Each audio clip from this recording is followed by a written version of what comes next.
que vamos a vivir dentro de muy poco tiempo va a ser un mundo lleno de cambios en todos los sentidos, pues sobre todo en el sentido en el mundo espiritual, pero en lo económico, en lo político, en lo familiar, en todo.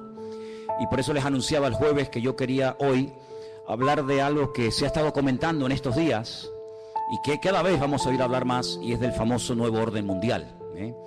¿Cuál es la actitud del creyente? ¿Cuál es la actitud de un hijo de Dios ante todo esto? ¿Cómo podremos reconocer este tema del famoso nuevo orden mundial y todas estas cosas, ¿no? Vamos a leer unos cuantos textos de la Biblia, porque yo quiero que la Biblia sea la que habla tu vida, que la palabra sea la que habla tu corazón y te convenza y te muestre la palabra, el camino correcto, que te ilumine la palabra, y después tú tendrás que tomar tus propias decisiones. Quiero llevarles a dos porciones del Nuevo Testamento. Una de ellas se encuentra en el capítulo 13 del libro del Apocalipsis. Después volveremos a la segunda porción, que precisamente es la parte de la que nos leía nuestro hermano Maico esta tarde. En Apocalipsis capítulo 13, sabéis que el libro del Apocalipsis es un libro que a mucha gente le da como miedo. Algunas personas dicen, no lo leo porque no lo entiendo. Pero sin embargo, el libro del Apocalipsis no se escribió para confundir a nadie, sino todo lo contrario. Se escribió para aclarar dudas, se escribió para que la gente no tuviera miedo, sino que tuviera paz y tuviera tranquilidad. Es cierto que tenemos en nuestras manos un libro que tiene un lenguaje simbólico, un lenguaje donde a veces pues no entendemos a priori lo que nos quiere decir la palabra, porque, ya te digo, está escrito entre comillas en clave. Algunos dicen que para que, si este libro, esta información llegara a la mano de los inconversos, no lo entendieran, pero los creyentes tenemos la base, tenemos el fundamento bien puesto y podemos entender las cosas que dice el Apocalipsis.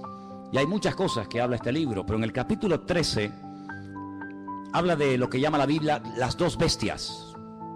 Dos bestias. La palabra bestia es Jehová, y Jehová es una expresión que se utiliza para hablar de un animal que mete miedo, un animal que trae terror, pero al mismo tiempo un animal casi rayando lo mitológico, un animal que es una mezcla de realidad y de ficción. Y esa es la palabra que emplea la Biblia cuando habla de estos dos personajes. Capítulo 13, verso 1, dice así la palabra: me paré sobre la arena del mar y vi subir del mar una bestia que tenía, dice aquí, 7 cabezas y 10 cuernos. No hay ningún animal que hoy en día exista que sea así. Es algo totalmente metafórico, ¿no? En sus cuernos tenía 10 diademas y sobre sus cabezas un nombre blasfemo. La bestia que vi era semejante a un leopardo, pero sus pies eran como de oso y su boca como boca de león. Fíjate qué mezcla, ¿no? Y el dragón le dio poder, su trono y grande autoridad. 3 cosas, no te las olvides: poder, su trono y grande autoridad. Versículo 3: vi a una de las cabezas como herida de muerte, pero su herida mortal fue sanada, y se maravilló toda la tierra en pos de la bestia. Adoraron al dragón, que le había dado autoridad a la bestia, y adoraron a la bestia, diciendo: ¿quién como la bestia, y quién podrá luchar contra ella? También se le dio boca que hablaba grandes cosas y blasfemias, y se le dio autoridad para actuar 42 meses. Es lo mismo que decir 3 años y medio, o 1260 días, como también se dice en otro texto, Abrió su boca en blasfemia contra Dios, para blasfemar de su nombre y de su tabernáculo y de los que moran en el cielo. Se le permitió hacer guerra contra los santos y vencerlos. También se le dio autoridad sobre toda tribu, pueblo, lengua y nación. Y le adoraron todos los moradores de la tierra, cuyos nombres no están escritos en el libro de la vida del Cordero, que fue inmolado desde el principio del mundo. Si alguno tiene oído para oír, que oiga. Después en el versículo 11 habla de otra bestia. Si os dais cuenta, dice: después vi otra. No es la misma, es otra bestia. Pero si os dais cuenta, dice que esta bestia subía de la tierra. Sin embargo, en el capítulo 13, verso 1, dice que la primera bestia subía del mar ¿Lo veis ahí? Vi subir del mar. El versículo 11 dice otra bestia que vi subir de la tierra. Son dos entidades completamente diferentes la una de la otra. A lo largo de la historia, la humanidad ha conocido muchos sistemas de gobierno. Ha conocido durante un tiempo, parte de la humanidad durante un tiempo conoció un sistema que ya prácticamente no existe, pero que se llamaba la teocracia. Era Dios, el creador, gobernando al pueblo y llevando la palabra a través de sus profetas. Y fue un periodo muy hermoso de la historia, donde Dios hacía las funciones de gobernante o de rey, su pueblo obedecía, y cuando Dios tenía que comunicarse o transmitir un mensaje al pueblo, como lo acabo de decir, lo transmitía a través de sus siervos los profetas. Después dice la Biblia que decidieron cambiar y dejar ese sistema y entraron en un sistema llamado monarquía. Y el rey moría y su hijo ocupaba el lugar, y en fin, todos sabemos que es otro sistema de gobierno. El mundo ha conocido la monarquía, la teocracia, el comunismo, el capitalismo, la democracia, gobiernos de derechas, gobiernos de centro, gobiernos de izquierda, gobiernos comunistas, gobiernos socialistas. En fin, hay cantidad de formas de llevar a este mundo, pues, por distintos caminos. Pero la Biblia nos habla de un nuevo orden, de un nuevo gobierno, que en cierto sentido tendrá un poco de todo lo que les acabo de comentar. Tendrá un poco de monarquía, un poco de comunismo, un poco de democracia, un poco de capitalismo. Será como una especie de mezcla, pero también es un sistema completamente nuevo. El hombre nunca ha visto ese sistema de gobierno que en los últimos tiempos se levantará, y se levantará del antiguo territorio que ocupó el Imperio Romano. Yo no sé cómo estáis de geografía y de historia, pero el antiguo Imperio Romano conquistó prácticamente todo el continente europeo, de punta a punta, todo el Magreb, todo lo que son las naciones del norte de África y parte de Oriente Medio, incluido Siria, Egipto, Palestina y otros países más. De ese antiguo territorio romano, un territorio enorme, la Biblia nos enseña que en los últimos tiempos se formará un nuevo orden mundial, se levantará un gobernante que no sabemos su nombre, pero sí tenemos muchísima información acerca de este personaje, que no es un personaje de la mitología, ni es una especie de engendro entre algo espiritual y algo físico, sino que será un hombre de carne y de hueso, con padre, con madre, con genealogía, con lugar de nacimiento, con pasaporte, etcétera, etcétera. Digo esto porque a veces Hollywood y algunas películas muestran al famoso anticristo como una especie de relación entre Satanás y una mujer, y nace ahí una cosa que no sabe si es un demonio o es un niño. Olvídense de eso. El anticristo, y dicho sea de paso, el único en la Biblia que llama a este personaje el anticristo es el apóstol Juan. Esa palabra no aparece en ninguna parte de la Biblia, sino solamente cuando Juan habla de este personaje. Anticristo, alguien que se opone a Cristo, alguien que ocupa el lugar de Cristo, porque el anticristo no será un ateo. Satanás no es tonto. Satanás sabe perfectamente que lo espiritual siempre al hombre le tira, por un camino o por otro. Luego el anticristo no será un ateo, sino será una persona que caerá en lo más bajo que puede caer un ser humano, y es en la egolatría. Es pretender recibir adoración como si fuera un dios. Esto no es nada nuevo. Ya en Egipto, en Roma y en otros imperios se ha visto como el hombre ha querido ser adorado, y al faraón se le llamaba el hijo del dios Ra, el hijo del sol. Y en Roma sabemos que miles de personas fueron matados y fueron asesinados y fueron quemados porque querían recibir adoración, y querían incluso que se les presentara sacrificios y flores y reconocimiento. Así que el anticristo será una persona que al principio, digamos que entre comillas, respetará todos los cultos, todas las creencias, todas las religiones, todo vale, no pasa nada, pero vamos a ver cómo después la Biblia nos dice que pega un cambio, y vamos a ver cómo a lo espiritual le va a dar una importancia tremenda, porque el anticristo, que en el Antiguo Testamento se le llama God, G-O-G, cuando usted lee, por ejemplo, los libros del profeta Ezequiel, usted se va a dar cuenta de que al que llamamos nosotros el anticristo, en el Antiguo Testamento se le llama God. Fijaros qué cosa tan interesante. Satanás, que es un perfecto imitador de las cosas que Dios hace o que va a hacer, llama a este personaje en el Antiguo Testamento God, y es un nombre que la primera y la última letra de su nombre es la misma, es la G, la Gimel en hebreo, y suma 363, un múltiplo de 666, da 66 en total, imitando a la profecía que Dios le dio al rey David. David es otro el único nombre en la Biblia que aparece con la misma letra al principio y al final. David empieza por D, termina por D. Lo que hace el anticristo es tratar de imitar a ese futuro rey, ¿verdad?, descendiente de la casa de David, y tratando de ungir, respaldar, apoyar y ayudar en todos los sentidos a este personaje político que tendrá un poder prácticamente ilimitado. Hace unos días, varios gobernantes muy famosos de este planeta Tierra proponían el nombrar a una persona como el presidente del planeta Tierra, el presidente de la Tierra, en este nuevo orden mundial que se está fraguando. Una de las últimas ciudades con un lujo increíble que se ha construido en Kurdistán se llama Astana. Lo habéis visto en algunos grupos ciclistas que llevan Astana, ¿verdad? Y tienen un grupo muy famoso de ciclistas. Astana fue fundada por los Illuminati y por las logias masónicas. Todos los edificios y todos los símbolos de la ciudad de Astana en el Kurdistán, todos tienen que ver con símbolos masónicos y de los Illuminati.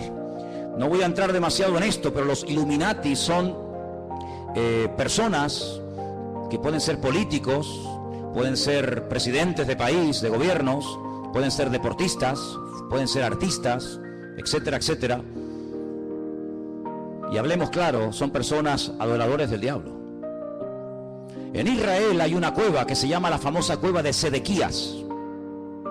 Se llama la cueva de Sedequías porque cuando el rey Nabucodonosor sitió la ciudad de Jerusalén durante más de un año, el rey que en ese momento gobernaba Jerusalén se llamaba Sedequías y huyó por esa cueva, y dice que lo alcanzaron en la llanura del valle de Jericó, que está como unos 8 o 10 kilómetros de allí, y allí lo encontraron, le sacaron los ojos y se lo llevaron cautivo a Babilonia, a Irak.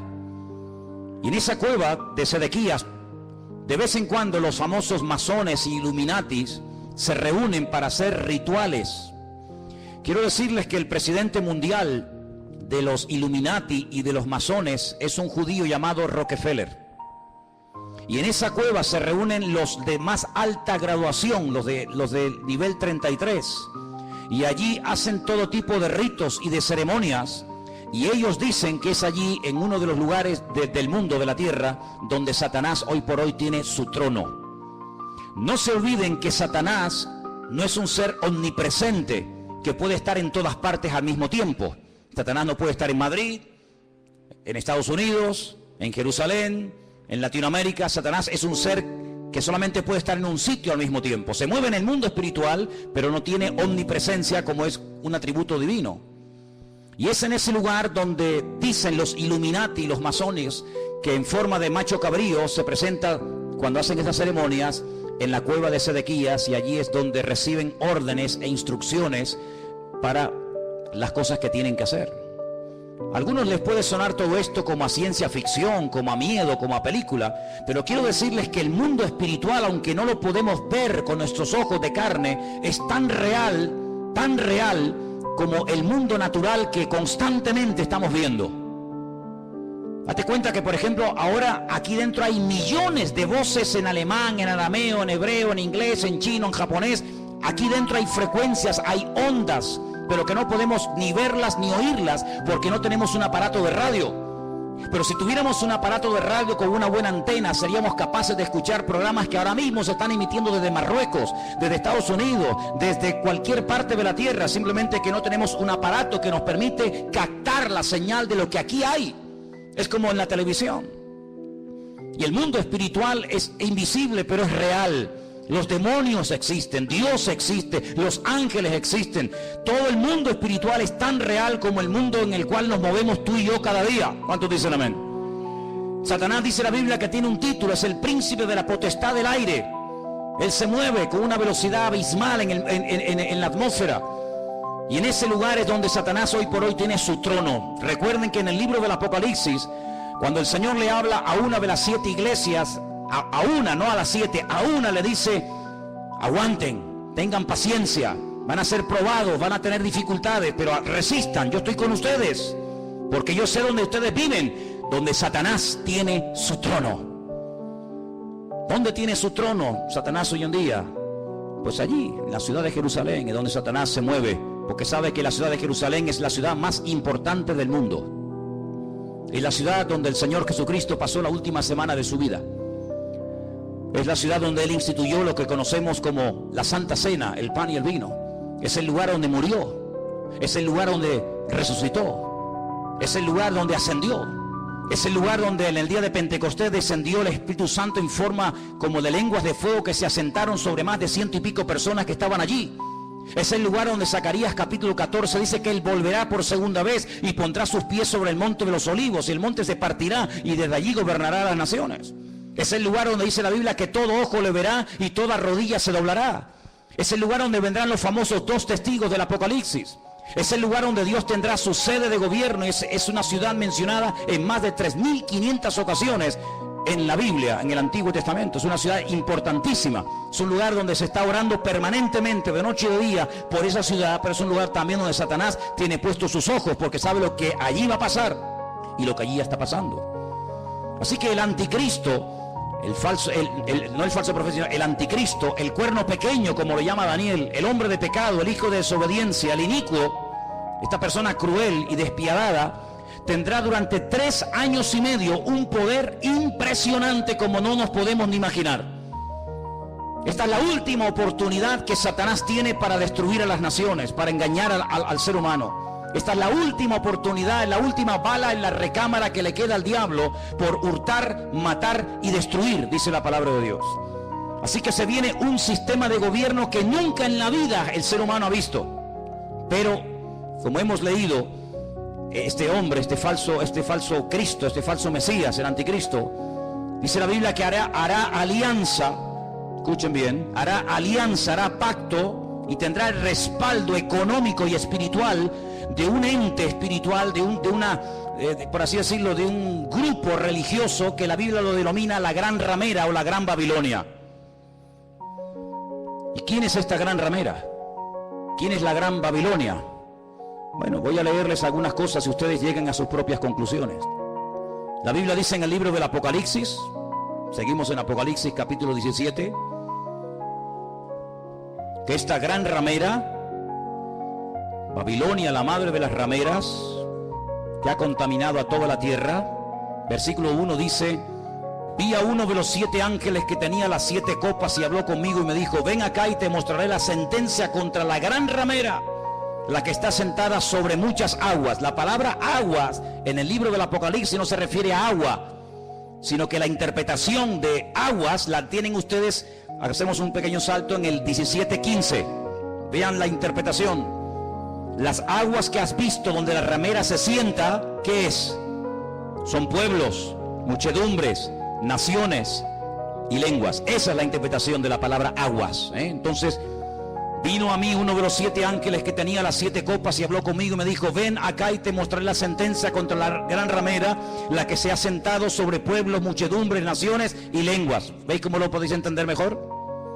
Versículo 2: con la cual han fornicado los reyes de la tierra, y los moradores de la tierra se han embriagado con el vino de su fornicación. Me llevó el Señor en el espíritu al desierto.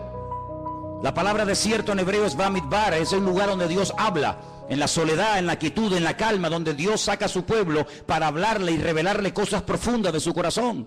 Y dice que allí vio una mujer sentada sobre una bestia escarlata, llena de nombres de blasfemia, que tenía 7 cabezas y 10 cuernos. ¿Cómo estaba vestida esa mujer?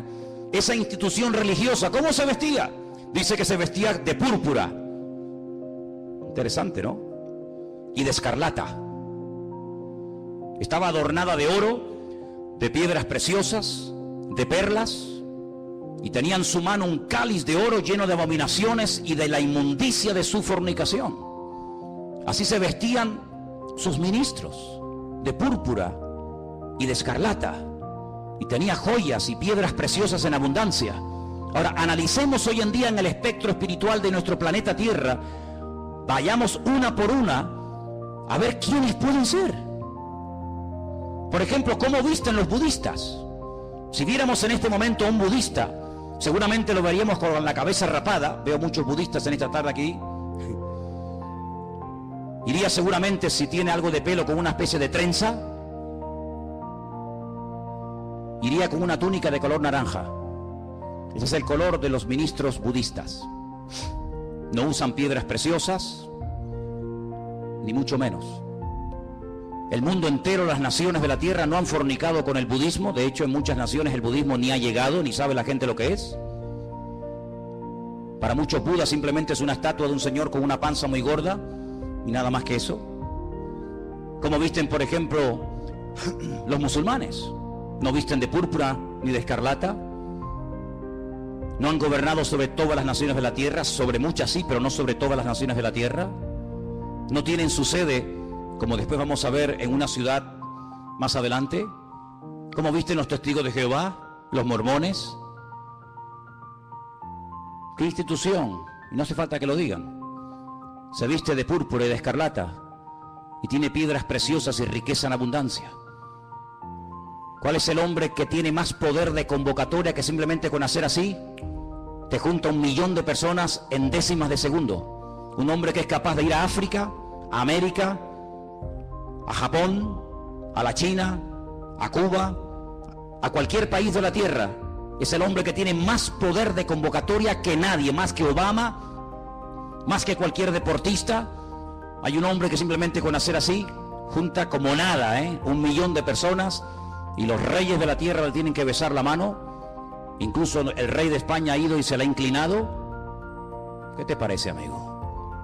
Y por si los datos te parecen cortos, en el versículo 18 dice: la mujer que has visto es la gran ciudad que reina, no que reinará, dice que reina sobre los reyes de la tierra. Allí donde la gran ramera tiene su sede. ¿Y cuál era la ciudad que en el momento de escribir el libro del Apocalipsis reinaba sobre toda la tierra? Si seguimos leyendo un poco más adelante, capítulo 17, versículo 8 dice: la bestia que has visto era y no es, y está para subir del abismo e ir a perdición, y los moradores de la tierra, aquellos nombres que no están escritos no están escritos de la fundación del mundo en el libro de la vida, se asombraron viendo a la bestia que era y que no es. Es increíble, amados hermanos, ver cómo el anticristo se hará de la fuerza política, económica y espiritual de esta institución religiosa que la Biblia nos enseña que harán uña y carne en los últimos tiempos. Ahora bien, este anticristo no podrá hacer lo que le da la gana, sino que tiene un periodo muy corto de tiempo para llevar a cabo, digamos, su plan maléfico, que número 1 consiste en destruir al Estado de Israel. Hay una obsesión, siempre había una obsesión contra el judío. El judío es el chivo expiatorio de la historia. Cuando en Alemania había crisis y cuando Alemania no levantaba cabeza, incluso había perdido territorio en la Primera Guerra Mundial, ¿a quién se le echó la culpa? A los judíos. ¿Quiénes pagaron los platos rotos en la Segunda Guerra Mundial? Fundamentalmente los judíos y otras personas también, pero mayoritariamente los judíos. Cada vez que hay un problema, cada vez que hay un conflicto, la culpa la tiene el judío. Hay centenares y centenares de libros que nos hablan acerca de que si no existiera ese pequeño país que tiene tan solo 300 kilómetros de largo, 22.000 kilómetros cuadrados, un país que prácticamente es que ni se ve en el mapa, un 0,7% de la población mundial, todos los problemas del mundo se solucionarían. Pero permítame decirles que durante la Primera Guerra Mundial Israel no existía y hubo una guerra mundial. Y durante la Segunda Guerra Mundial Israel no existía y se mataron 60 millones de personas en territorio europeo, y esa gente no existía, no estaban allí como pueblo. Pero siempre se ha tratado de buscar una especie de chivo expiatorio al cual echarle la culpa de todos los problemas. Y hay muchos libros que dicen que si Israel no existiera, si ese país no existiera, si se arrasara completamente a esta gente, el mundo sería un mundo de paz, un mundo más equilibrado, un mundo donde no habría tantas guerras y rumores de guerras.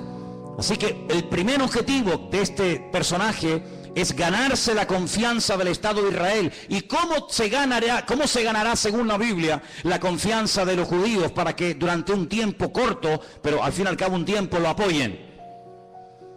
Pues muy fácilmente, permitiéndoles cumplir el sueño que todo judío tiene durante 2000 años. No lo han perdido jamás.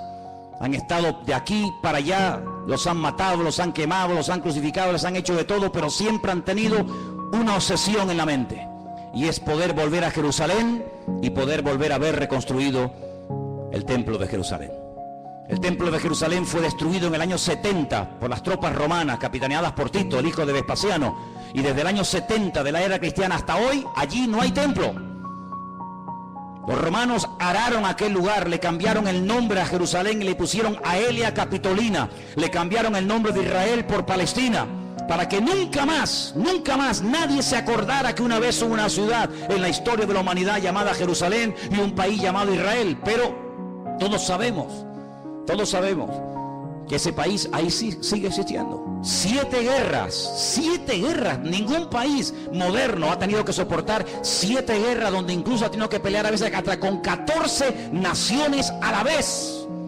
14 naciones se han unido por tierra, por mar y por aire para destruir a esta gente, y en las 7 ocasiones no han podido hacerlo. Pero la Biblia nos enseña, y lo dice muy claramente en Ezequiel, en Daniel, en Zacarías, etcétera, que el enemigo intentará destruir a esta nación con armas nucleares.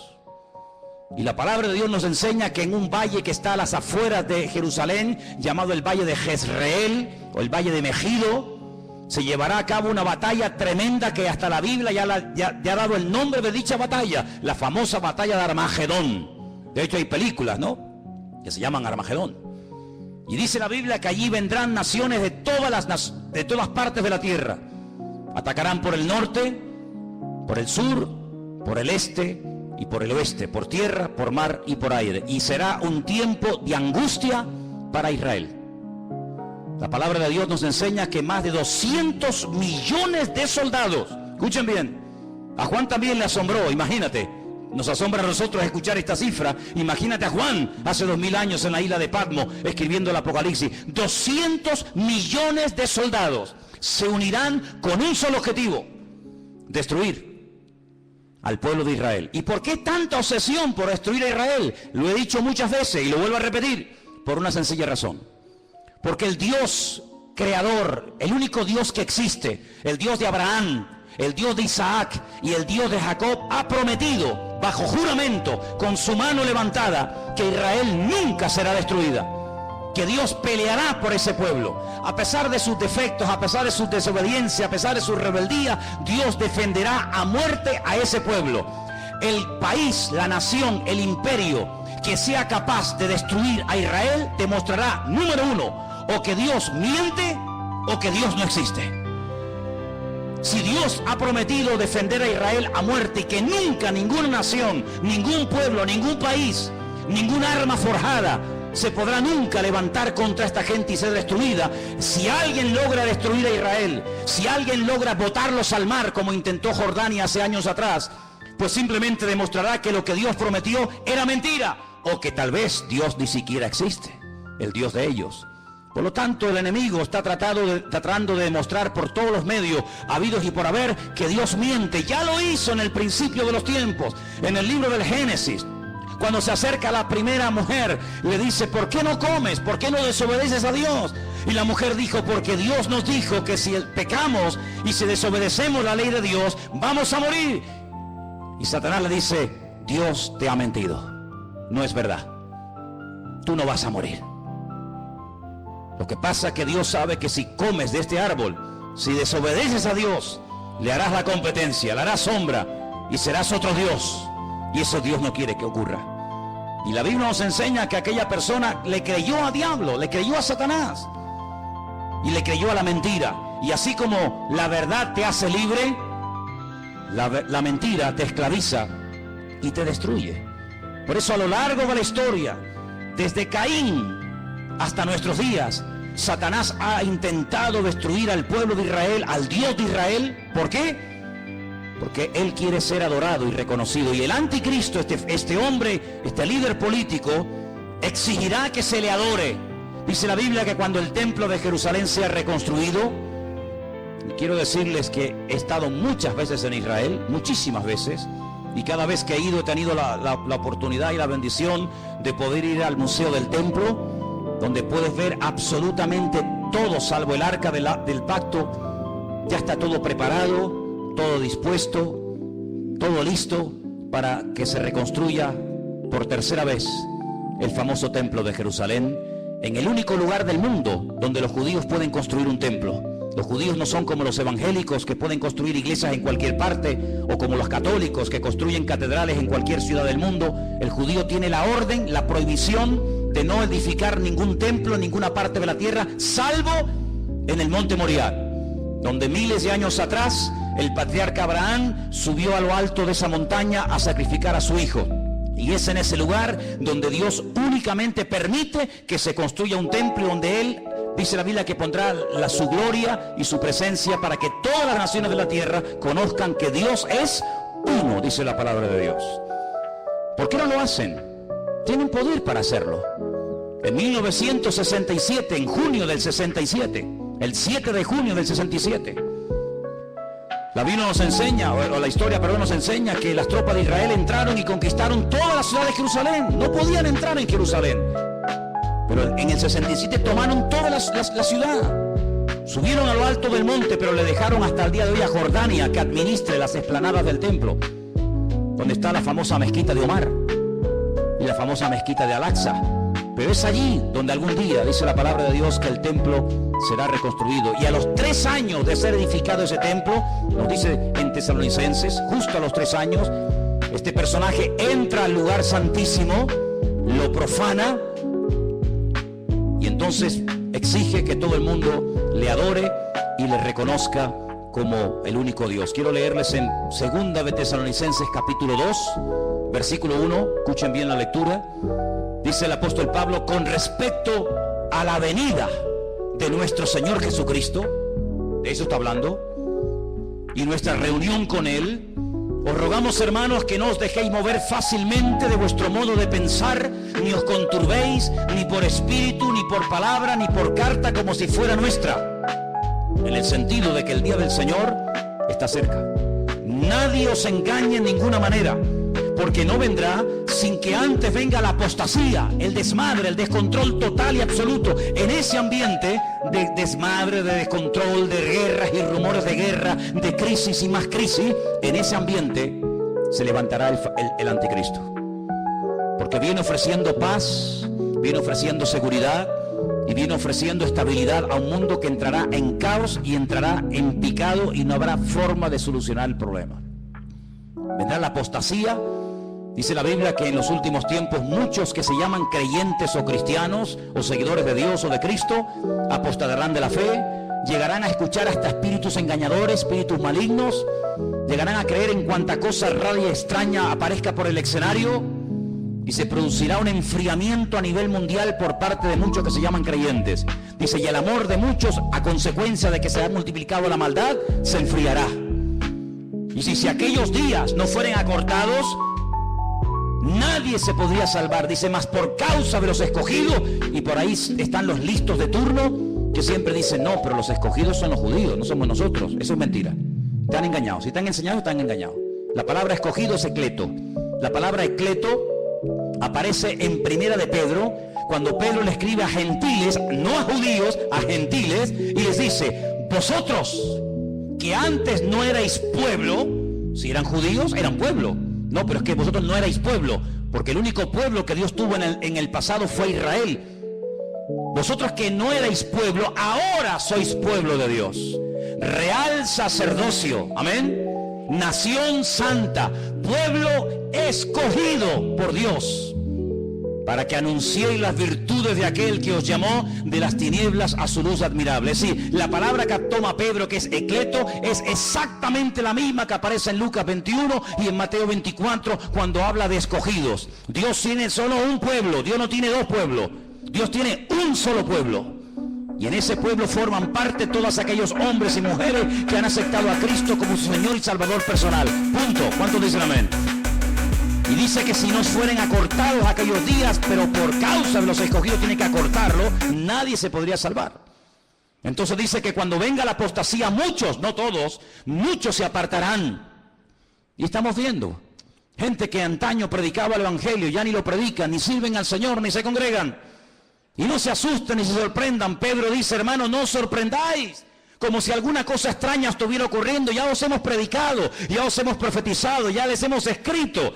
Dice, y después de mi partida, yo procuraré que ustedes tengan memoria de esto, para que no se olviden, que muchos apostatarán de la fe, que muchos se apartarán, que muchos se olvidarán de Dios, incluso hasta lo van a renegar y lo van a rechazar. Dice que cuando venga, antes de que venga el Señor, tiene que venir la apostasía y se manifieste el hombre de pecado, el hijo de perdición. ¿Y qué hace este hombre? Versículo 4, se opone, se levanta contra todo lo que se llama Dios o es objeto de culto. No permite que haya todo tipo de religiones y todo tipo de creencias, sino que va a ser una persona que va a controlar el tema espiritual o religioso. Dice, y es de tal manera este personaje cruel, que dice que se sienta en el templo de Dios, como Dios, haciéndose pasar por Dios. Y el único templo que Dios ha tenido y tendrá es el templo de Jerusalén. Por lo tanto, la Biblia nos habla clarísimamente acerca de que el templo de Jerusalén va a ser reconstruido otra vez. Sí, hermanos, otra vez va a ser reconstruido. Aunque nos parezca extraño, nos parezca imposible. También era imposible que hace 60 años esta gente tuviera un país llamado Israel, y es posible. Ahora vosotros sabéis lo que lo detiene, a este anticristo, a este personaje siniestro, macabro. Dice, vosotros sabéis lo que lo detiene, a fin de que a su debido tiempo se manifieste. Ya está en acción el misterio de la iniquidad, solo que hay quien al presente lo detiene hasta que él, no ella, él a su vez se ha quitado de en medio. Entonces se manifestará aquel inicuo. La palabra inicuo, pues es una palabra que significa un hombre cruel, sin principios, sin moral, un salvaje, despiadado, una bestia, hasta que ese inicuo sea matado con el espíritu de la boca del Señor y lo matará el resplandor de su venida. He hecho una lista de cómo, de todas las formas que la gente moría en los tiempos de la Biblia. Tengo una lista enorme. Hay gente que murió comida por perros, gente que murió comida por gusanos, gente que murió crucificada, gente que murió apedreada, gente que murió quemada, gente que murió a palos, gente que murió clavados con un asta, empalados. Hay un montón de tipos de muertes en la Biblia, pero nadie ha muerto como morirá el anticristo. Dice que lo matará el resplandor de la venida de nuestro Señor Jesucristo. Así como el resplandor de la gloria del Señor tiró al suelo al apóstol Pablo y se convirtió y sirvió al Señor con toda su alma y con todo su corazón hasta el último minuto de su vida, el anticristo morirá no de forma natural, sino morirá por el resplandor de la gloria y de la presencia del Señor. Y dice la Biblia hasta dónde va a ser enterrado. Por ejemplo, si quieren saberlo, en Ezequiel 39, del 11 al 14, lean en casa este texto, repito, Ezequiel 39, del 11 al 14, y dice que allí, en Israel, en un valle, Dios le tiene preparada sepultura al anticristo para que todos los que pasen por aquel lugar sepan que hasta aquí, amigo, hasta aquí te permitió el Señor llegar, y aquí tienes sepultura para que todo el mundo que pase sepan que hasta aquí llegó tu fuerza y llegó tu capacidad. ¿Qué te parece? Así que este personaje es un personaje político, que tendrá el apoyo de esta institución llamada, según la Biblia, la Gran Ramera o la Gran Babilonia, y durante 3 años y medio atormentará a las naciones, durante 3 años y medio tratará de llevar a las naciones al auténtico desastre y al auténtico caos, y hay muchos datos acerca de este personaje en la Biblia. Les voy a leer algunos, se van a quedar sorprendidos lo que la Biblia nos dice acerca de este hombre. Por ejemplo, en capítulo 7 de Daniel, miren lo que dice acerca de este personaje, Daniel 7. Los 10 cuernos significan que aquel reino se levantarán 10 reyes, después se levantará otro, el cual dice será diferente, totalmente diferente. Hablará palabras contra el Altísimo, fíjate, está obsesionado con Dios. Hablará palabras contra el Altísimo, contra los santos del Altísimo y los quebrantará. Pensará, fíjate qué cosa, pensará en cambiar los tiempos y la ley. Hacer un calendario nuevo, leyes nuevas. Qué curioso que la semana pasada, a punto de que se firme este nuevo tratado de libre comercio, donde desaparecerán los aranceles y los impuestos que hay que pagar en la aduana, y podrán viajar las mercancías desde China a Estados Unidos, de Estados Unidos a Europa, de Europa a Oriente Medio, etcétera. Alguien dijo que ante estos cambios globales, mundiales, que están a punto de suceder en poco tiempo, donde se ha vuelto a reunir el famoso Club Bilderberg y muchos políticos han ido a Roma a hablar con el Papa, y donde el G7 se ha reunido otra vez como casi clandestinamente, porque están a punto de producirse y de firmarse acuerdos que van a cambiar el mundo en cuestión de días. Qué interesante que todo esto está ocurriendo aquí, en nuestras narices. Pero es interesante notar que en esa reunión alguien se levantó y dijo, y esto ha salido publicado en la prensa, que lo que hace falta es establecer un nuevo sistema también de justicia. Es decir, la justicia, las leyes, los abogados, los magistrados que tenemos en este momento no sirven, no pueden llegar a tener el control de la justicia que hace falta para estos cambios que se vienen. Hace falta otro tipo de jueces, otro tipo de abogados, otro tipo de fiscales. Qué curioso, cambiar las leyes. Una de las instituciones que el anticristo quiere cambiar es la justicia, y quiere hacerlo lo más injusta posible. Parece que una paradoja, ¿no? La justicia que sea injusta. La ley del embudo, donde el que tiene cada vez tendrá más, y donde el que no tiene cada vez tendrá menos. Querrá cambiar la justicia, la política, el orden social. Dice la Biblia que una de las cosas que harán los que tienen poder para dictar leyes es presentar leyes terribles como si fueran buenísimas. Y leyes que han sido buenísimas, que han preservado a las naciones de la destrucción, leyes con un principio moral, leyes con un principio de perdón, de misericordia, desaparecerán, y a lo malo lo presentarán como bueno y a lo bueno como malo. El jefe de todos los masones de Europa, Jacques Chirac, expresidente de la República de Francia, padre de la Constitución Europea, incluso ha llegado a proponer que en un ambiente de libertad, de igualdad, el ser humano puede llegar a casarse con un animal y hacer una ceremonia oficial donde si te enamoras de tu vaca o de tu perro te puedes casar con él, o si tu perro se enamora de ti no sé si le dirás sí o no. Y eso es lo que él ha llegado a proponer, que todos los seres humanos sean equiparados al nivel de las bestias, y donde un animal puede casarse con un hombre con un animal. Y cosas terribles. En la Biblia nos habla como de engendros, donde se mezcla la biotecnología, donde se mezcla lo físico, lo espiritual, y verás cosas que tú te puesto que es un robot, un ser humano. Hay personas que ya están siendo operadas y se córtame las piernas y los brazos.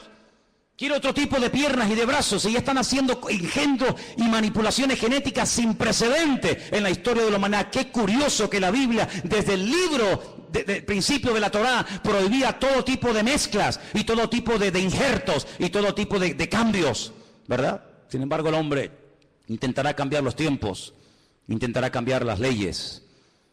Serán entregados en sus manos por tiempos y la mitad de un tiempo. Es lo mismo, 3 años y medio, 42 meses. Pero se levantará el juez con mayúscula, le quitará el dominio, será destruido y arruinado, y el reino y el dominio y la majestad y los reinos bajo el cielo serán entregados al pueblo de los santos, cuyo reino es reino eterno, y todos los dominios le servirán y le obedecerán al Rey de Reyes y al Señor de los Señores. ¿Cuántos dicen amén? Capítulo 8 nos da más datos sobre este hombre. Dice: y en cuanto al cuerno que fue quebrado, se levantaron otros 4 en su lugar. Significa que 4 reinos se levantarán de esa nación, aunque no con la fuerza de él. Estos 10 cuernos, constantemente, en esta tarde habéis oído 10 cuernos, 10 cuernos. Son 10 naciones que se van a unir en los últimos tiempos para pelear. Qué curioso que por primera vez en la historia ha habido una coalición de 10 naciones árabes que en este momento están atacando Yemen, en este momento están atacando Siria y otras naciones del Medio Oriente. 10 naciones, qué curioso, una coalición de 10 cuernos. Bueno, la Biblia le dijo a Abraham que 10 príncipes saldrían de sus lomos a través de Isaac, ¿verdad? Y dice en el capítulo 8, verso 23... al fin del reinado de estos, cuando los transgresores lleguen al colmo, se levantará un rey altivo de rostro y entendido en enigmas, imitando a Salomón, que dice que venían de todas las naciones de la tierra para hacerle preguntas difíciles, y a todo lo que le preguntaban él respondía. El anticristo tendrá una sabiduría impresionante, diabólica, pero la tendrá. No te olvides que el Señor, cuando creó a este ser tremendo, que no era en ese momento Satanás, sino un querubín, dice que lo dotó de una sabiduría espectacular, de una hermosura sin precedentes. Satanás es capaz de hablar en todos los idiomas de la tierra, de entender todas las cosas que jamás en la vida le podrán caber en el cerebro a ningún ser humano. Y todo eso se lo dará, dice la Biblia, poder, autoridad, respaldo, apoyo a este personaje.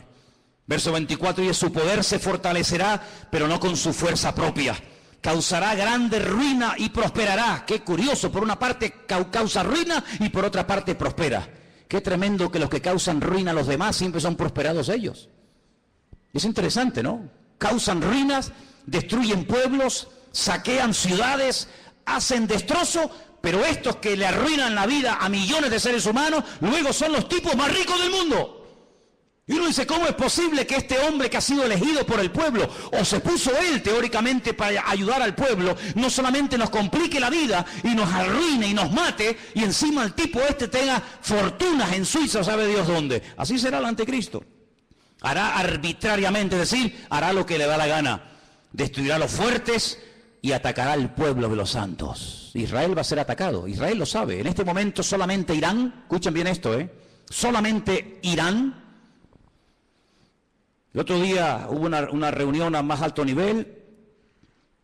La República iraní le dijo a Israel, si me atacas, Israel quiere atacar las centrales nucleares, porque Irán acaba de firmar un acuerdo donde permite que los observadores internacionales entren en instalaciones civiles, pero no en las militares.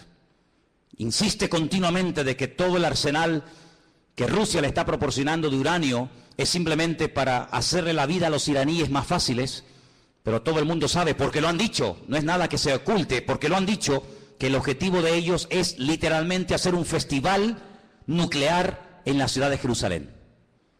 Arrasar a Israel y borrarlos de la faz de la tierra. Israel se está pensando muy seriamente hace mucho tiempo atacar las bases militares nucleares. Irán le dijo, si me atacas, tengo en este momento 80.000 misiles apuntando hacia la ciudad de Jerusalén. ¿Qué te parece, amigo? Solamente Irán, sin contar otras naciones que le rodean. 120 millones de enemigos contra 7 millones. Es una desproporción muy grande, ¿verdad? 120 millones contra 7 millones. Con su sagacidad hará prosperar el engaño. Todo lo que estamos viendo de corrupción, de engaño, de ladrones y sinvergüenzas que han saqueado y robado lo que les ha dado la gana, que entran por una puerta y salen por la otra, todo esto es simplemente un pequeño botón de muestra, como preparándonos psicológica y mentalmente para lo que viene. Dice que este hombre, con sagacidad, con trampas, con triquiñuelas, con mentiras, hará prosperar el engaño, se engrandecerá en su corazón y sin previo aviso atacará y destruirá a muchos. Estoy leyendo la Biblia, no estoy leyendo nada raro, estoy leyendo la Biblia. Se levantará contra el príncipe de los príncipes, pero será quebrantado, aunque no por mano humana. Fijaros cómo el enemigo ha ido adaptando la estrategia según los tiempos. Caín, el primer asesino, se levanta y mata a su hermano Abel, pero no mató ni a su padre, ni a su madre, ni al otro hermano. Dejó a más gente viva que los que realmente mató, ¿sí o no? Qué curioso, Caín mató a uno, pero dejó vivo a más gente. Cuando pasa el tiempo, dice la Biblia que otra persona que también tiene el mismo espíritu de Caín, pero elevado a la máxima potencia, va más allá y dice, en vez de matar a uno, matemos a todos, pero solamente a los varones. Y deja a todas las mujeres vivas. Sabemos también que Moisés se salvó y etcétera. Pero fíjate, Caín mató a uno, pero dejó vivos a otros. Pero Faraón quería matar a todos los varones y la muerte iba en aumento. Pero cuando no lo consiguió, el mismo espíritu de Caín que habitó en Faraón salpicó y se apoderó de aquel rey perverso de Amán, allí en los tiempos de la reina Esther, y dijo, no solamente a los hombres, sino a los hombres, a las mujeres, a los niños, y arrasemos con todo. Es decir, que no ha ido a menos, sino que la maldad siempre ha ido a más, siempre ha ido a más. Por lo tanto, todo lo que hemos visto a lo largo de la historia son simplemente pequeñas pinceladas de lo que le espera a esta tierra. Si saltamos al capítulo 11 de Daniel, sigue dando datos muy interesantes. Dice aquí, hará este rey según su voluntad. Se ensoberbecerá, se engrandecerá sobre todo Dios, y contra el Dios de los dioses hablará. Y dice aquí, y prosperará. Es increíble, ¿eh? Y prosperará. Por eso dice la Biblia, no tengas envidia del hombre malo que prospera en su camino. Porque a veces los malos también son prosperados, pero no por Dios. Y dice aquí, hasta que sea consumada la ira y lo que está determinado se cumpla. Ahora fíjate qué dato tan interesante. Yo sé, y algunos seguramente me lo harán notar, que en el texto original no existen palabras con mayúscula y palabras con minúscula. No existe ni en griego ni en hebreo palabras con mayúscula y con minúscula, que en nuestro idioma es muy importante, porque no es lo mismo la palabra Dios con minúscula que la palabra Dios con mayúscula. No es lo mismo la palabra Señor con minúscula que la palabra Señor para referirnos a Dios en mayúscula. En la Biblia hay un término específico para cada palabra, por lo tanto no hace falta recurrir a esto de mayúsculas y minúsculas. Pero en nuestra Biblia dice en mayúscula, del Dios de sus padres. Luego sus padres eran creyentes. Los padres del anticristo eran creyentes del verdadero Dios. Porque dice, del Dios, repito, con mayúscula de sus padres, no hará caso. Fue criado en una educación, digamos, religiosa, correcta, con el Dios verdadero. Lo mamó en la casa con sus padres, pero dice, no hará caso de ese Dios, de esa enseñanza. Y dice algo interesante que puede tener varias interpretaciones. Ni del amor de las mujeres hará caso. ¿Quiere decir que será un homosexual? ¿Que no se casará? Interprételo usted como quiera.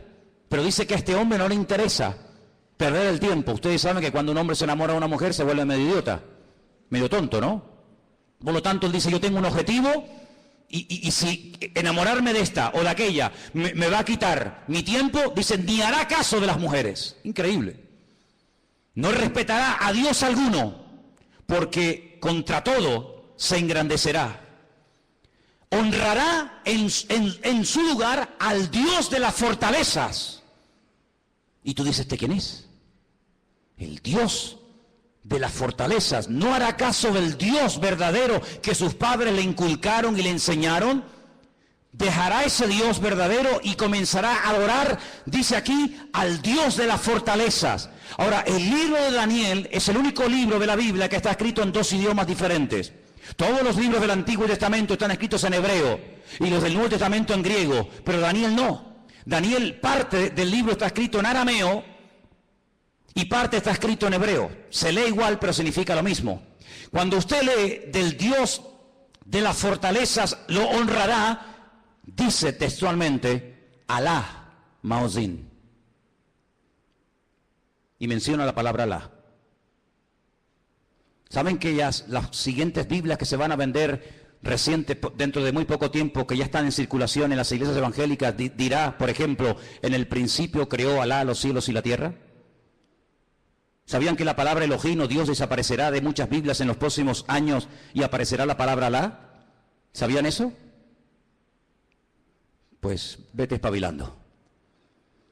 De Alá, del Dios de la guerra, como dice el texto, a ese Dios adorará. Dice, Dios que sus padres no conocieron. No tiene nada que ver la adoración a ese Dios con el Dios que sus padres le enseñaron. Y dice, lo honrará con oro y con plata, con piedras preciosas y con cosas de alto precio. Hermanos, esto se escribió hace más de 3000 años, ¿eh? Es impresionante cómo hace más de 3000 años el profeta Daniel sabía detalles de la vida de este hombre que en aquel momento lógicamente no existía y que está a punto de aparecer. Y dice, con un Dios ajeno se hará de las fortalezas más inexpugnables y colmará de honores a los que le reconozcan y con precio repartirá la tierra. Pero al cabo del tiempo el rey del sur contenderá con él y se levantará contra él como una tempestad. También le irá mal al anticristo, no te quepa la menor duda, también le irá mal. Pero durante un tiempo, aparentemente, las cosas le van a funcionar. Ante este panorama de este nuevo orden mundial, ante este panorama donde ya el famoso chic que habéis oído y que sabéis que está por ahí por el mundo dando vueltas, donde el dinero en muchas naciones ya ha desaparecido, no es que va a desaparecer, ya ha desaparecido. En Suecia usted va con dinero y no lo puede usar. Ya no se usa dinero para pagar nada en Suecia. Todo es con otro sistema. Pues dice la palabra de Dios que en los últimos tiempos se va a implantar a nivel mundial un nuevo sistema comercial, donde ya no hará falta llevar dinero. Lo puede perder, se puede olvidar de él, se deteriora, se gasta, se pierde, te lo pueden robar. Sino dice la Biblia que se va a implementar un sistema que en sí es un sistema buenísimo, pero hay que ver lo que viene detrás.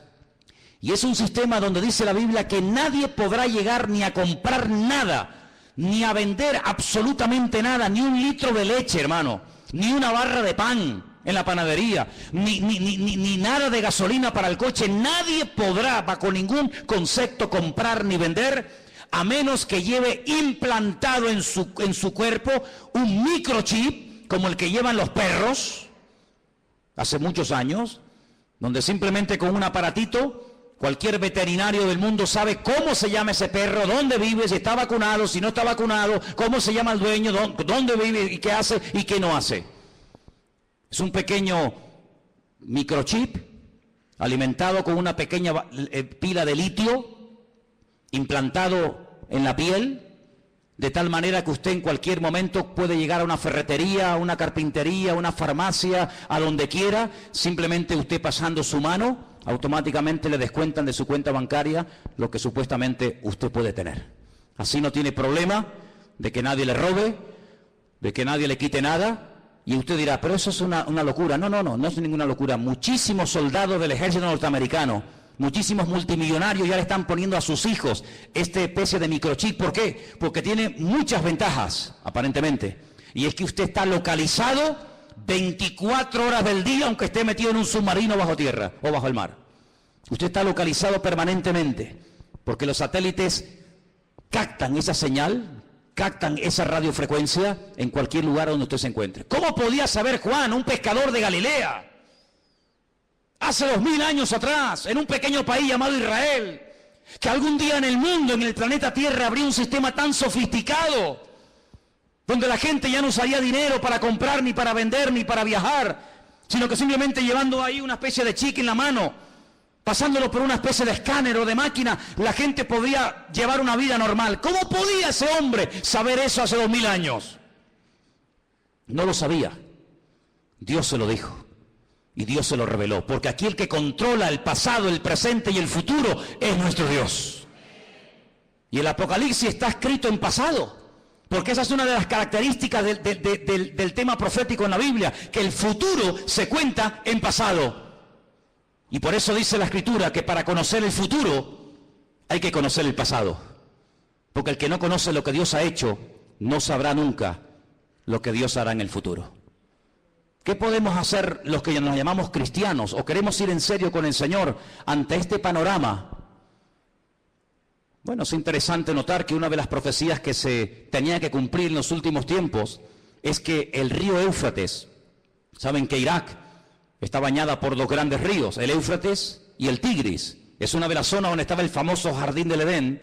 Llegaría un momento que se tendría que secar para que tropas del norte, dirigidas por Rusia, vinieran en dirección a la tierra gloriosa, entrando por los famosos altos del Golán, en el norte de Israel. Bueno, pues Siria construyó hace ya muchos años una presa que deja totalmente seco el río Éufrates, así, en cuestión de minutos. Eso está profetizado también en el libro del Apocalipsis. La palabra del Señor nos enseña que los tiempos se acortan, y dice Mateo capítulo 24 lo que tenemos que hacer en estos tiempos los creyentes, y te lo leo. Mateo 24, del 37 en adelante, presta atención a lo que dice la palabra. Dice así: como en los días de Noé, así será la venida del Hijo del Hombre. Como en los días de Noé. ¿Cómo eran los días de Noé? ¿Cómo era su generación, sus vecinos, sus amigos? ¿Cómo vivía la gente en aquellos tiempos? Dice la Biblia que había violencia y agresividad por todas partes. No piensen ustedes que se vive tan tranquilo en todas partes de la tierra como de momento vivimos aquí. Muchos de los que están aquí pueden dar testimonio de que naciones hermosas y tremendamente ricas, es muy difícil hoy por hoy vivir en ellas debido al alto índice de muerte, de destrucción que hay. La gente tiene miedo a salir a las calles. Dice la Biblia que llegará el momento en el que la gente más pacífica, aquella chica que cuando caminaba dice que ni siquiera se atrevía a poner el pie en tierra, de lo delicado y de dulce que era, ten cuidado porque se te puede llegar a convertir en tu peor enemigo. Donde los padres serán capaces de entregar a sus hijos, donde los hijos serán capaces de traicionar y de vender a sus padres, etcétera, etcétera.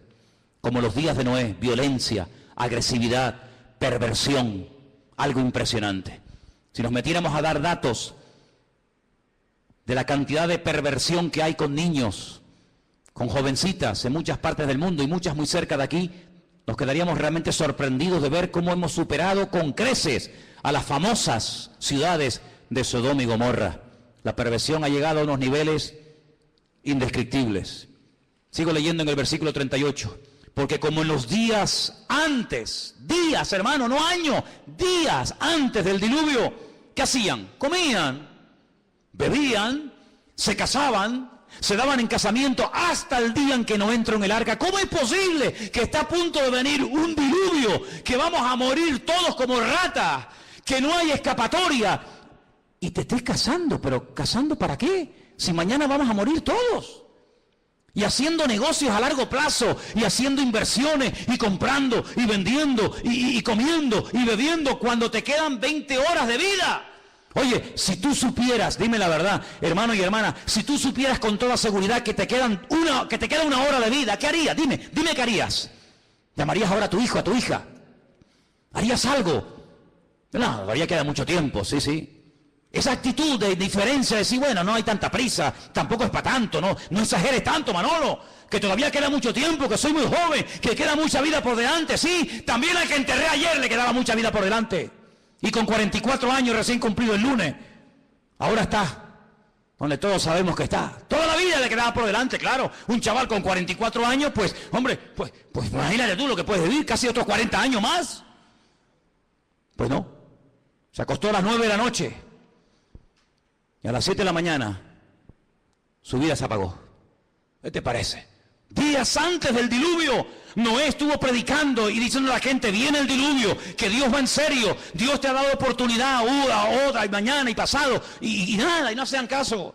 Así será la venida del Hijo del Hombre. Dice, no entendieron. Oye, ¿no te ha pasado? Gente inteligente, gente con más o menos un mínimo de cultura, un mínimo de, no sé, de luz, que tú le hablas de cualquier cosa y todo lo entienden. Le hablas de política, 3 horas hablando de política. Le hablas de fútbol, va, pero yo te cuento. Le hablas de lo que quieras. Tocas el tema de la Biblia, tocas el tema del Señor y son los más torpes del mundo. Y un tío tan listo, un tío tan sabio, un tío tan espabilado, un tío que se ha buscado la vida, toda la vida, de todo entiende y de todo sabe. Lo dejas en el desierto y el tío sobrevive. Lo dejas en el Himalaya y el tío se busca la vida. Cuando le hablas del Señor, no entiende nada. ¿Leíste la Biblia? Sí, pero no la entendí. Pero tío, ¿cómo es posible que leas el periódico, leas la revista y todo lo entiende? Y cuando te hablo de Dios, no entendieron. Hay como una nube, hay como una ceguera espiritual. ¿Por qué se creen que comencé el culto cantando abre mis ojos? ¿Piensan que todo esto es casualidad? ¿Que detrás de esto no hay oración y preparación? Y diciendo, Dios mío, háblanos. Claro que lo hay. Abre mis ojos, ¿pero a qué? A la realidad espiritual de lo que se cierne y de lo que viene, hermanos. No entendieron hasta que vino el diluvio. Cuando entendieron era demasiado tarde. Claro, entendiste, pero ya no hay tiempo. Se los llevó a todos. Así será también la venida del Hijo del Hombre. ¿Qué te parece, amigo? Algunos no tuvieron miedo la primera vez que se metieron un pico en las venas. No tuvieron miedo ninguno. Algunos no tienen miedo a tirarse en parapente, en paracaídas, al vacío, nadar entre tiburones, subir al Himalaya y hacer locura. Y venga a beber, y otra. No tienen miedo, pero cuando llega la hora de poner ese valor al servicio de Dios son unos cobardes. Y la Biblia los llama así, La gente que no tiene valor para creerle a Dios los llama cobardes. Valientes para lo malo, cobardes para lo bueno. ¿No entendieron? Dice, pero por eso estarán dos en el campo. Uno se va y otro se queda. Dos mujeres estarán moliendo en un molino, la una será tomada y la otra será dejada. Y ahora viene la palabra, escúchala, velad, velad, porque no sabéis a qué hora. Es verdad, pero tal y como están las cosas, la hora no la podemos saber, pero ¿qué quieres que te diga? Viendo todas las piezas del puzzle, uno las va juntando por aquí, las va juntando por allá, lo que oye por aquí, lo que oye por allá, lo que me cuenta fulano, lo que yo he leído, lo que me han contado, lo que yo veo tal, y va juntando y dice, Dios mío, nos queda poco, la hora imposible, pero el Señor está cerca. ¿Cuántos lo saben? Sabed esto, que si el padre de familia supiera que hora el ladrón va a venir, velaría y no dejaría minar su casa. Lógico. Si yo sé que esta noche a las 3 de la mañana me va a venir alguien a robar la casa, yo no duermo. Yo no lo voy a recibir con una Biblia, Yo me hago de un palo o de un hacha, lo que haga falta, que venga a las 3 de la mañana, que venga. Te voy a dar la del pulpo, te voy a dar. Pero si yo no sé que viene a las 3, yo me voy a dormir, me levanto mañana y cuando me levanto digo, ¡ay va! ¡Que me han robado! Que me han quitado esto, que me han quitado lo otro. Pero dice la Biblia, cuando tú sabes que el Señor viene pronto, tú no estás distraído, tú no estás atontado, tú no estás agobiado. ¿Qué es lo que hace el diablo? A uno los revienta a trabajar, como a los judíos en Egipto. Que trabajen como mulas. Así no piensan, así van a llegar a la noche a la cama rendidos. Pero el diablo también a otro le dice, no trabajes tanto. ¿Para qué trabajar tanto? Y los tiene todo el día ociosos, sin pegar palo al agua, y entran en depresiones. Se aburren, comienzan a tontear con esta, a tontear con el otro, mensajitos a este, mensajitos al otro. Entonces los dos extremos. O te revienta a trabajar para que no tengas tiempo ni para orar, ni para leer la Biblia, ni para congregar. No, estoy muy cansado, no puedo. No, es que no tengo tiempo. O te lleva al otro extremo y dice, no pegues un palo al agua, no seas tonto. Y estás todo el día buscando un juguetito en lo que entretenerte. ¿Qué te parece? El diablo no es tonto, El diablo no es tonto. Sabed esto, que si el padre supiese a qué hora habría de venir, velaría y no dejaría minar su casa. Por lo tanto, tenéis que estar preparados, porque el Hijo del Hombre vendrá a la hora que no penséis. ¿Cuántos dicen amén? Os voy a dar una cita para que la leáis tranquilamente en casa. Se titula El Anticristo. Está en 1 de Juan 2, del 18 al 24. El Anticristo. Una de las características de este hombre, ¿cuál será? Ahí está. 1 de Juan 2, del 18 al 24. Algunos dirán, bueno, pero cuando, hermano, las cosas se pongan feas, difíciles, cuando empiece a ocurrir todo esto, los creyentes no vamos a estar, ¿no? Entonces, ¿para qué se escribió la Biblia? Si no vamos a estar, ¿para qué se escribió?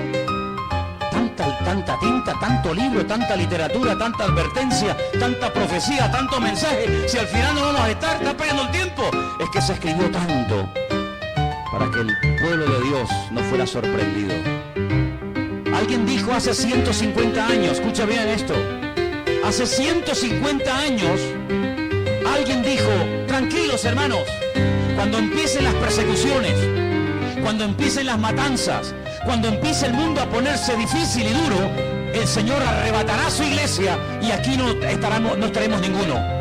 Esto lo dijeron hace 150 años. Es decir, durante 2000 años los creyentes se han estado preparando para servir al Señor a las duras y a las maduras, con persecución o con aplausos.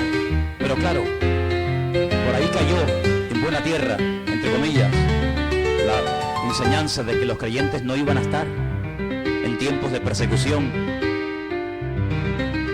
Sin embargo, nuestros hermanos de Irak, de Siria, de Corea del Norte y de tantas y tantas naciones que están muriendo quemados, vivos, apaleados, crucificados, degollados como si fueran animales, ¿son ellos creyentes o no? ¿Estarán ellos en pecado y por eso Dios les paga así? Cuando dice la palabra de Dios que los mártires nos tienen que dar ejemplo a todos y a cada uno de nosotros. Por lo tanto, velemos y oremos, porque las cosas no van a ir a mejor. Todo esto de pactos, que si Podemos, que si el PP, que si... Hay algunos son tan ingenuos, tan tontos, que creen que todo se va a solucionar a base de habla, que te habla y promete y te doy, y tú aquí y tú allá. El Señor dice, la maldad se multiplicará y les sorprenderá a todos. Me da igual del signo que sean, como los dolores a la mujer que está a punto de dar a luz. Dice, y no escaparán, sino que vendrá sobre ellos la destrucción repentina. Nosotros no tenemos la confianza puesta en el PP. Yo por lo menos no, a lo mejor alguno aquí sí. Yo no confío ni en el PP, ni en el PSOE, ni en Ciudadanos, ni en el otro, ni el Melena. Yo no confío en ninguno de ellos, porque todos son hijos del diablo. ¿O no? ¿O no? Porque estás conmigo o estás contra mí. ¿Cómo voy a poner yo mi confianza en el hombre? Maldito el hombre que confía en el hombre. Nosotros ponemos nuestra confianza en el Señor, Dios Todopoderoso. Él no nos va a fallar. Estemos en el diluvio, estemos en la tormenta, estemos en la cárcel o estemos fuera, yo estaré contigo todos los días hasta el fin del mundo y nadie te podrá hacer frente en todos los días de tu vida.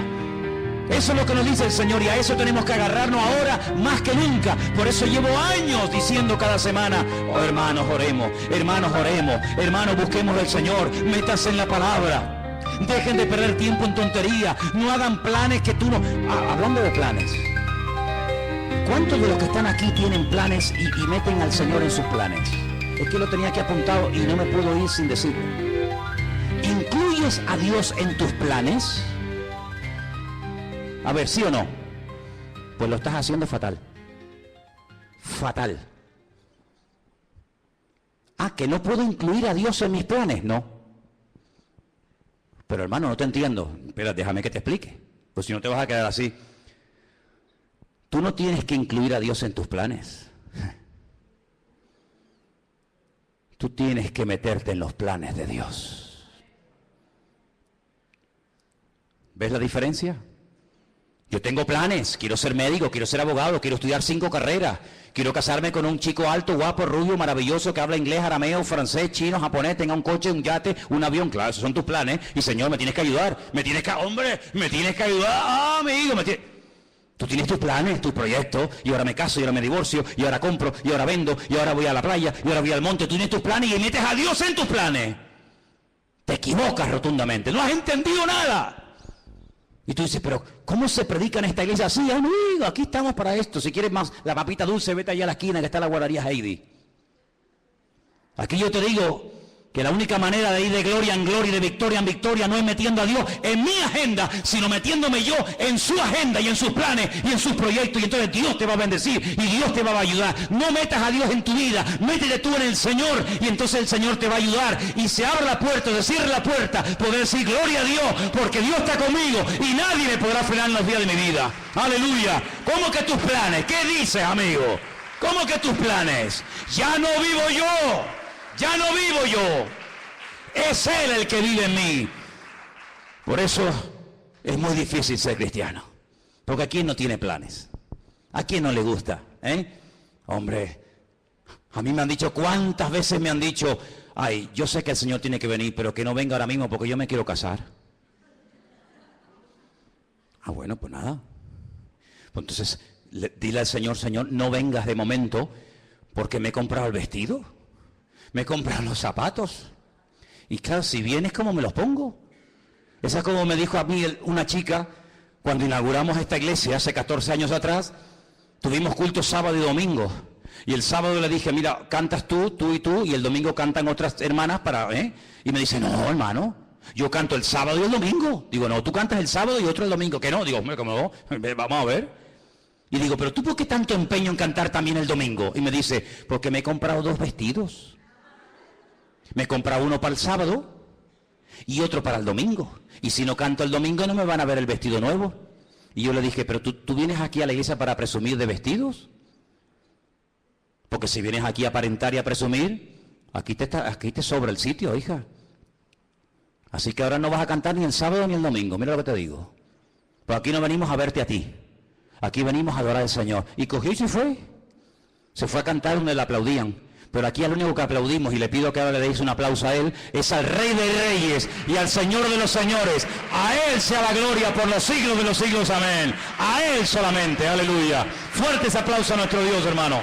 Amén, amén, amén. Aleluya. Amén. Nada más que a Él. Todo lo demás sobra. ¿Cuánto tiempo va a reinar el anticristo? ¿Cuánto tiempo va a estar este personaje, este tipejo? ¿Cuánto tiempo? Lo hemos leído. Tiempos y la mitad de un tiempo. 42 meses, 1 año y medio, 3 años y medio. ¿Eso es lo que va a durar? 3 años y medio. ¿Pero cuánto va a durar el reino de nuestro Dios? Por los siglos de los siglos. Amén. Sí, tú tendrás tu tiempo de gloria, como muchos que ves en televisión, de plató en plató, de programa en programa. Parece que pasa un tiempo y desaparecieron. Cierra tus ojos, hermano. Empápate de la Biblia. Métete en el Señor. Y dile al Señor, yo haré en la vida lo que tú quieras. Solamente lo que tú quieras. La vida cristiana no es hacer lo que yo quiero y usar a Dios para mi beneficio personal. No. Eso no es vida cristiana, eso se llama religión. Eso es religión, donde yo hago lo que me da la gana y Dios está a mi servicio 24 horas al día en lo que yo quiera y en lo que yo pida. Eso es religión, donde yo pongo las normas, donde Él está para servirme a mí. Evangelio es, yo no tengo planes. Yo soy un siervo en las manos de Dios y yo haré y me casaré o no, y compraré o no, iré o no, a donde Dios quiera. Eso es el Evangelio. Lo otro es religión. Y por eso, amados hermanos, yo le digo a todos los jóvenes que están aquí esta noche, muchos de ustedes que se están matando estudiando, pregúntale al Señor si eso es lo que Dios tiene para tu vida. Porque si eso es lo que Dios tiene para tu vida, gloria a Dios, qué bueno. Pero ¿y si eso no es? Si eso no es, hijo o hija, pregúntale al Señor qué quiere hacer con tu vida. Porque a Noé cuando le habló le cambió la vida. Y a Abraham ni te cuento. Y a Pablo ni te cuento. Cuando Dios le reveló sus planes a David, a Moisés y a los personajes de la Biblia, les cambió la vida. Ya no se podían dedicar a cualquier otra cosa, porque Dios tiene planes. Claro que los tiene, para mí, para ti. ¿O qué te crees, que estás aquí por casualidad? No. Dios nos ha traído hoy aquí, como dice el cántico, para no volver atrás. Aleluya. Y en esta tarde, cuando te acerques a este pan y a este vino, dile al Señor, te lo pido, dile, Señor, quiero hacer tu voluntad, Señor. Quiero hacer tu voluntad. Bendito sea el nombre del Señor. Señor, ayúdanos a darnos cuenta que el mundo, como tu palabra profetiza, irá de mal en peor. Pero nosotros iremos de gloria en gloria y de victoria en victoria, porque tú así lo has determinado para tu pueblo. Señor, sabemos que el mundo te ha dado las espaldas. Sabemos que el mundo no se somete a tu voluntad ni a tu palabra. Así les va. Pero pedimos, Señor, que a nosotros, tus hijos, este rebaño pequeño, nos des la bendición de servirte y de estar preparados para lo que le viene a este mundo encima. Este mundo va a ser sacudido. Todas las naciones de la tierra van a ser zarandeadas como el trigo. Pero te pedimos, Señor, que tú nos protejas y nos libres del maligno. Y podamos con tu ayuda y con tu bendición mantenernos firmes contra las acechanzas del maligno. Ayúdanos, Señor, en esta noche a tomar conciencia de los tiempos que se avecinan, Padre. El mundo está haciendo sus movimientos, reuniones por aquí, reuniones por allá. Ellos saben a dónde apuntan, ellos saben lo que quieren. Ayúdanos también a nosotros, mi Dios, a estar preparados para que estas cosas no nos sorprendan como ladrón en la noche. Bendito sea Jesús.